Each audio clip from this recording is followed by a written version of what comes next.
Hello everyone, my name is Dhananjay Manne. I'm part of Informatica Global Customer Support team. In this presentation, we'll be going through how to use Environment SQL in Hive connection and data engineering integration.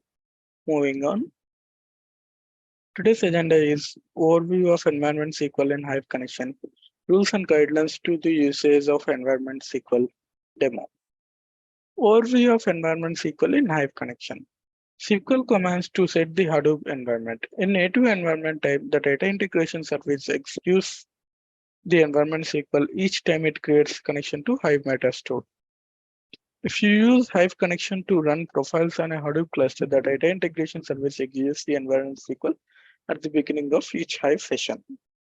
Moving on, rules and guidelines apply to the usage of environment SQL.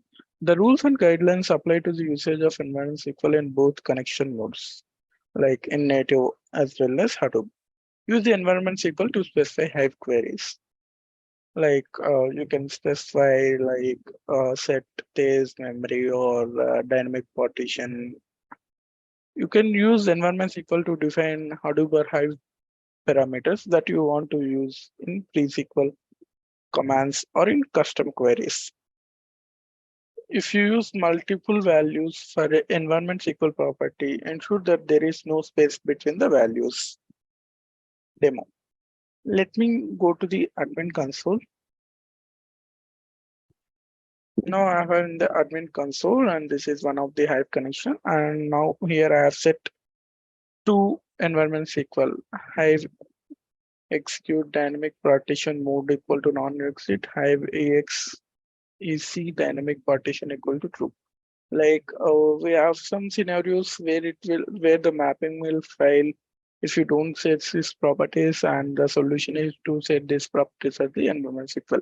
In these cases, you can set the environment SQL like this, and there will be some other issues as well where you need to configure some properties of the environment SQL to make the mappings run. This way you can click on edit and add the value at the end. Moving back to the presentation. You can go through this article for more details. We would like to hear from you on our social media handlers. Support videos at the rate informatica.com, Twitter /InfoSupport. Thank you all.